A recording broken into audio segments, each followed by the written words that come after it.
What's up, everybody, and welcome to ITG Daily, the show that brings you the hottest in gaming news. I'm Drew Bosley. You can find me on Twitter at ArtisticGamer28, and that's the one, the only, is Scott Savage. You can find him on Twitter at Savage. Scott, what's happening, buddy? Well, I've, been perusing Twitter, and the fallout has not landed yet. Holy, is that topic from yesterday gonna be a big one for a while? Oh, I think so, right? I think we'll be discussing this for a while. I know it's our top 3 news topics of the day today, where everybody can be joining us live over on twitch.tv/the official ITG, as well as YouTube at Inside the Game Official. You can't join us live, hit us up later. InsideTheGame.ca, podcast services, and TV streaming networks around the globe. Scott, coming up on today's show, it continues. Bobby Kotick is expected to leave Activision Blizzard, but not for a while. Sony sees shares fall in the wake of Microsoft's massive purchase of Activision Blizzard, and troubled waters for the Call of Duty publisher prompted Microsoft to pursue their purchase. No kidding. Yeah, we theorized that one. We sure did. So let's get into this already, because there's a lot to talk about, as Bobby Kotick is expected to leave Activision Blizzard following Xbox's takeover. This comes from Tom Ivan over at BGC. Activision Blizzard CEO Bobby Kotick is reportedly expected to leave the company once Microsoft's acquisition of the publisher is complete. The Xbox owner said yesterday that it intends to purchase Activision Blizzard in a $68.7 billion deal, if you didn't catch that yesterday. It was also confirmed on Tuesday that Kotick will continue to serve as the CEO of Activision Blizzard throughout the acquisition process, which is expected to close during Microsoft's fiscal year ending on June 30th, 2023. Scott, he's not going anywhere anytime soon. I wasn't sure that there was that much time left on his clock, but apparently it does make sense to hold him in place so that there could be a smooth transition. I totally agree with that, but at the same time, I think I made the remark yesterday. I'm happy that they're not just gonna shoot him out of a cannon. Well, but at the same time, there is definitely a expiry date for him. I think so. Following the deal's completion, the Activision Blizzard business will report to Microsoft Gaming CEO Phil Spencer. However, yesterday's announcement didn't specify whether Kotick will stay at the company once the deal is complete. But according to Wall Street Journal, sources said to be familiar with the plans, Kotick is expected to leave once the deal closes. That's good to know. Here's the thing. You ready for this? Should he be terminated following Microsoft's acquisition, Kotick could be in line to receive $350 million. Holy. Well, let's keep in mind, he did spend 3 decades with this company. I get what he's built there, right? I understand that. But this guy, man, he has to go. Like, it's just, I can't believe there hasn't been a termination just as a follow-up of the announcement of the takeover. I understand that they have to have this smooth transition. I don't think he's really required to do that. I don't think he has anything really necessary that Phil can't handle on his own or with his own team. Never mind pulling in for Bobby. I would say maybe it's important to keep him there for the morale of the studio, like the people that he's dealt with for the last decade. But then again, you look at the reports that are coming out, and I don't think they're very comforted by his presence, if I had to guess. No, I think you're right there, Scott, in the fact that we've heard so many things with the sexual harassment and this, that, and the other. And like we've talked that subject to death at this point, and that's why everybody's on this concept of he's just got to go, right? Like, that's the biggest thing. Let Xbox take over.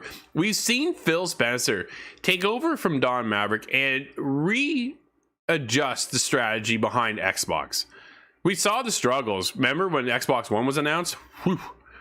Not so good, right? But then all of a sudden, that was a wrecking 3, wasn't it? Man, it was TV. It was an easy one for PlayStation, though. They came out and said, "Don't worry about that." Here, you want to play? Yeah, that was good. It was one of those times. But since then, we've seen the move, and Phil has really flipped that whole platform around. The Xbox now is a viable platform, a massive platform, and now look at them, right? The fact that they just purchased yesterday one of the biggest publishers.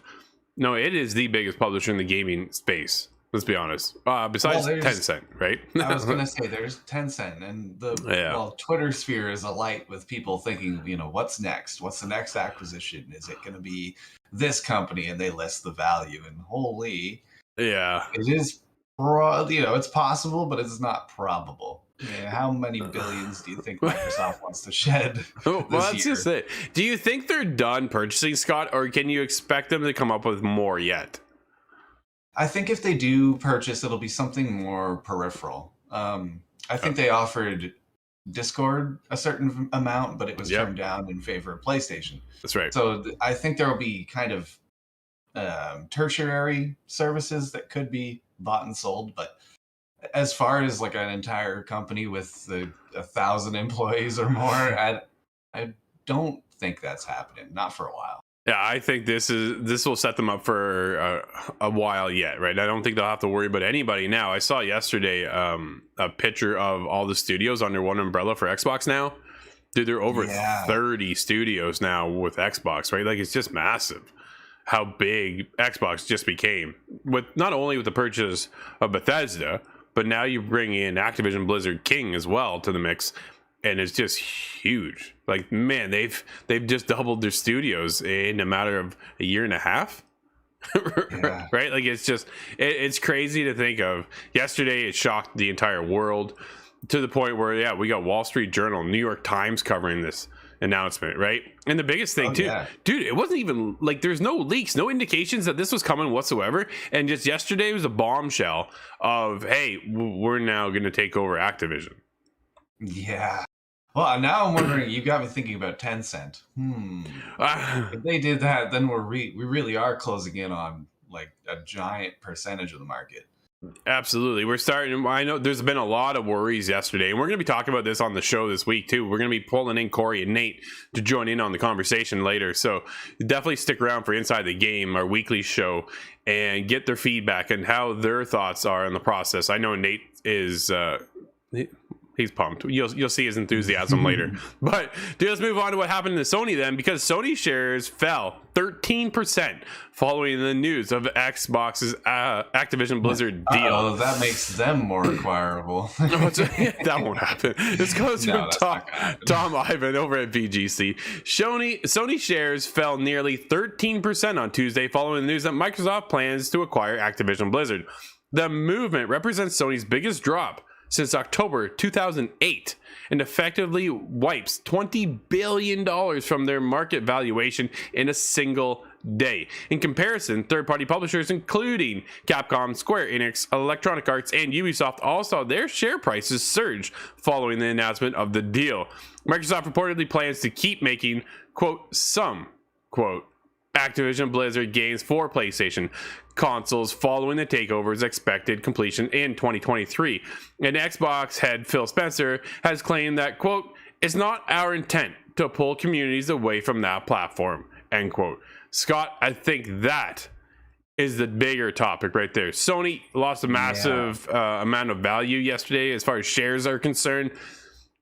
Dude, I'm still a Sony fan. Like, regardless, I think it'll swing right back. It's a very quick response to something in the marketplace, but nobody exactly knows how it's going to work out. I think that's under the assumption no Call of Duty is ever going to come to PlayStation. That would cause quite a stir, but I just don't know if I believe that. Yeah, I believe it. I honestly believe it. Come 2024.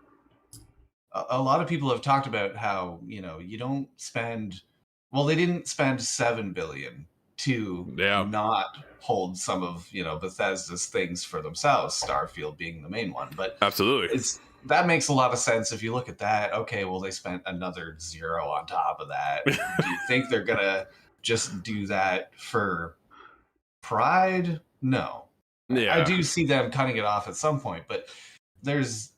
Deathloop was the one example where, you can still put that on PlayStation. We'll respect that pre-existing idea. And I wonder if the larger Call of Duty and things like that will find a similar deal. Overwatch is the big one that I'm watching. But, sure. Ooh, if that goes exclusive, that might be what the play was all about. Well, so here's the thing, right? They acquired Activision yesterday. And a lot of people, I don't think, realize that Major League Gaming is a part of the Activision umbrella. That's their competitive platform, right? Like, that's where, dude, Major League Gaming was huge. They blew up years ago because they knew what esports could turn into. Call of Duty, massive in the world of esports. Overwatch, massive once again in the world of esports. You now own those two properties as well as Major League Gaming. You can have your own esports platform going on Xbox. No, I thought Major League Gaming began with Halo 3 back in the day. It did, but it wasn't under the umbrella of Xbox, right? Major League Gaming then got purchased by Activision. So all of a sudden now, like, dude, the whole esports world, now that you own Major League Gaming, you then pull in Halo, you can pull in Gears, that they're already there, but now there's a way to kind of phrase that in a whole other way where they can able to present it that this is the only place you can get these things, right? Like, that sort of nature, you know what I mean? Again, a lot of people worried about the whole monopoly of this kind of purchase and what that looks like. There's definitely a ton of things. I was talking with our actual PlayStation contact yesterday on Twitter, and he said he would have loved to have been a fly on the wall for that, right? Like, it was just one of those, yeah, buddy, what happened there? And that's the biggest thing. I think what's also going to lead us into our next topic, because Activision sexual misconduct fallout prompted Microsoft to pursue the deal. Game publisher canvassed over would-be bidders. Yeah, okay. Game publisher canvassed over would-be bidders, but didn't receive an offer. This comes from Diana, I'm going to say Bass, and Leanna Baker over at Bloomberg. Late last year, as employees at Activision Blizzard Inc. and Chief Executive Officer Bobby Kotick were reeling from acquisitions that Kotick knew of sexual harassment at the company for years. A group of Microsoft Corp senior executives suggested that Xbox head Phil Spencer check in with the embattled CEO. The goal, according to a person familiar with the matter, was to offer support to a key partner and make it clear that Microsoft had concerns about the treatment of women at Activision. Another aim, to ensure that if Kotick and the board were willing to sell their company, Microsoft would be well positioned to make an offer. After a few phone calls over a 2-week period, discussions evolved. Microsoft grew interested in a takeover. That led to Tuesday's announcement that Microsoft had struck a $68.7 billion deal to acquire Activision. Adding a legendary game publisher responsible for franchises like Call of Duty and World of Warcraft is a combination that catapults Microsoft to the top ranks of game makers, gives the company the mobile audience that it has eluded for years, and adds strength as a software giant and rivals race to point out the virtual reality platform known as Metaverse. Scott, we talked about this yesterday as well. We all knew the troubled waters that they were in, right, over at Activision Blizzard, and the fact that Bobby Kotick has not been well received as of recently, just due to his actions at the company and his knowledge behind some of the behind the scenes misconduct, what's going on over there. And this gives them the ability, like Microsoft, with the wallet size that they have, to come in and sweep and make an offer. Yeah, there's definitely a hole in the armor there. They were sort of looking to sell, I think, and change their branding in some way to try and get past all this. And I think that's the right decision for a business to make. But how many times do you think they counted the zeros on that deal before signing? Man, right? So I heard, I saw this somewhere, but I didn't seem to have it in this article, that they actually went to Facebook first. And Facebook turned them down. Yeah. Oh, that's surprising. Isn't that interesting, right? That they went to Metaverse, and we all know how deep those pockets are, but they ended up siding with Xbox. And what a colossal move yesterday from Xbox. I'm still kind of in a bit of a shock, and I think we're all still trying to wrap our head around a move like this. I don't think anybody ever saw Activision selling. Like, it just didn't seem like it was on the table. But these troubled waters that they're in, how do you clean up that mess, right? Well, Bobby Kotick just sells it off, makes a ton of money on his leaving, and then he's good to go. And let Microsoft and Xbox and head Phil Spencer figure out how to clean that up, right? Well, Phil Spencer, I don't think really have to be all that hard. I don't know. Like, I'm sure there's a lot of lawyers involved, Scott, but it would be like, okay, you're fired, you're fired, you're fired, you're fired, you're fired, right? Like, you know what I mean? Let's clean up this place. Yeah. Oh, and rightfully so. I'm wondering specifically on Bobby Kotick's severance, if you want to call it that. Man. I'm wondering if really all this kind of corporate backroom decisions about what's going on there, I think is kind of not necessary. If there's real issue with the law, then I think it's up to the law to really decide that. And at that point, I'm sure there's something in there that would void his severance. Although I still maintain, if the guy was there from 2 out of 3 decades were great, I don't know if I agree with him just losing it all. But out of those 2 or 3 decades, were they great? Right, because a lot of this now is starting to come out in light of the fact that those 2 or 3 decades weren't all that rosy after all, because of the misconduct allegations and all the stuff that's leading up to it. Obviously, we don't know the full story behind the scenes. We've seen a ton of articles come out about it, and word from so and so and so and so and this person, that person. And I've actually talked to some of the Activision employees and said some of that didn't exactly happen the way it has. So, like, there's a little bit of miscommunication all over the place, but some people like to capitalize on the controversy of what's going on and get the clicks, right? That's one thing right there. So it's one of those scenarios. Yeah, I was actually talking to somebody at Activision. He's like, dude, that didn't happen. Like, that's not how it went. I was like, wow, right? It kind of makes you wonder. It kind of makes you question what's going on. So, yeah, I don't think everything was perfect over there, but I'm definitely sure there were some great times over in the world of Activision Blizzard. But now it's how would they call that, Scott? Xbox Activision Blizzard? Is that how it goes?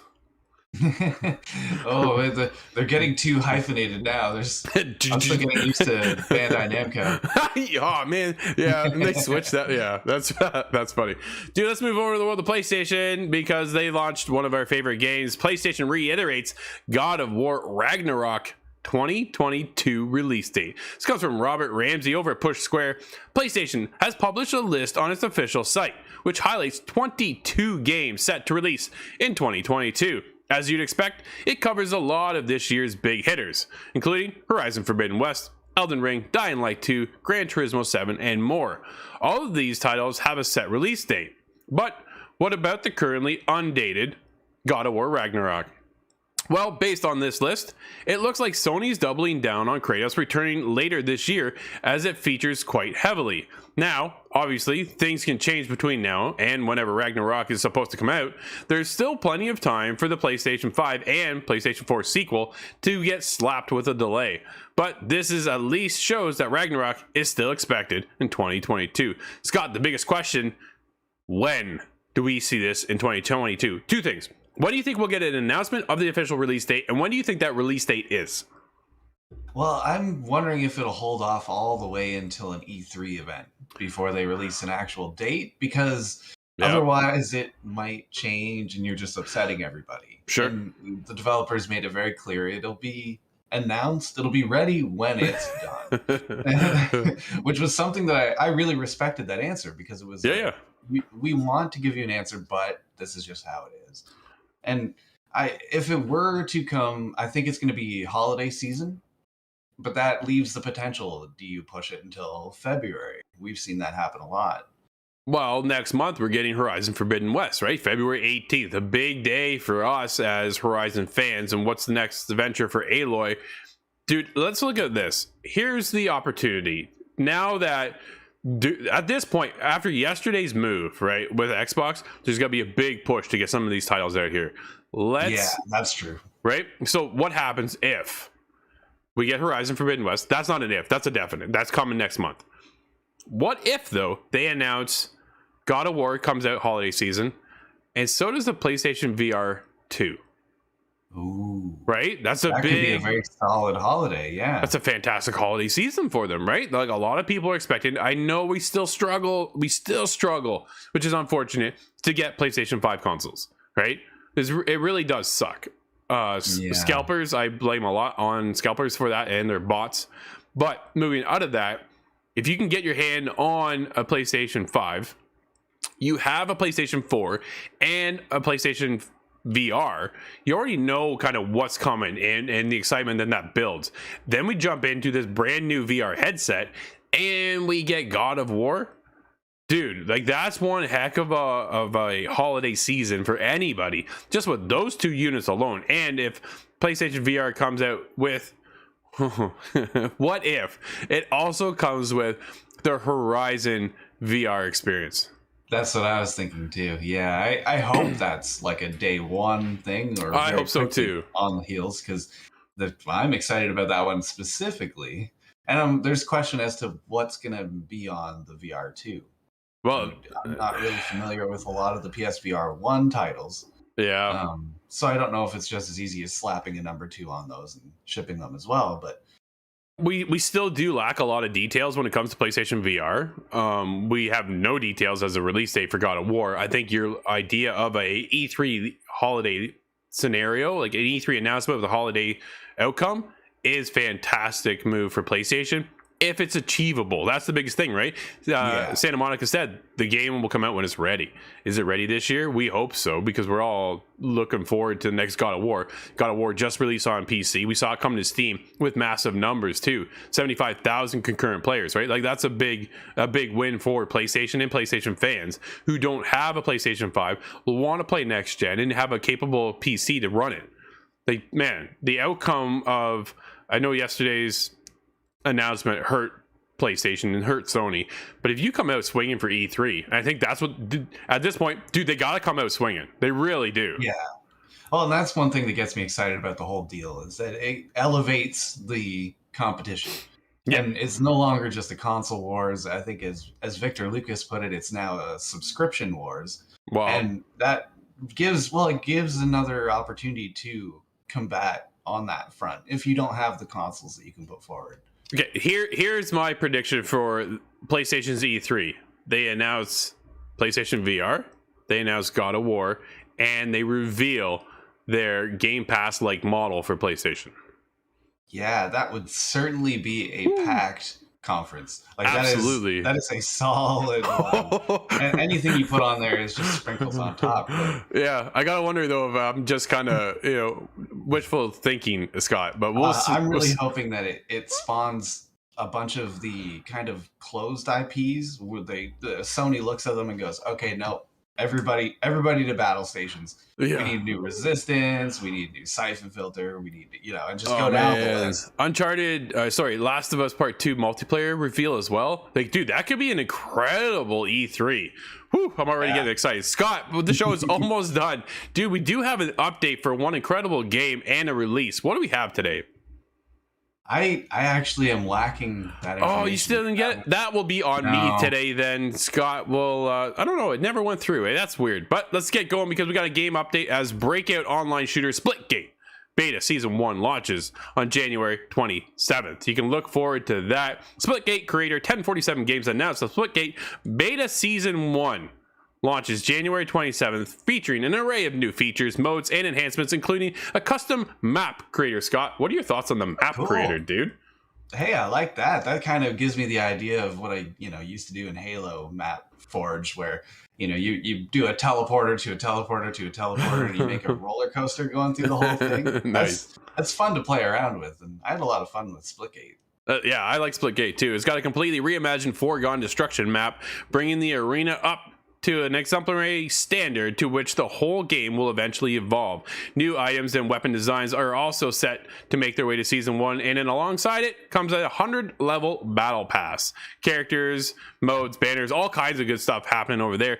And we have Yu-Gi-Oh! Masters Duel as well. It will be released today, Scott. That's not a... that was weird. Have you seen that one at all? That was not for me.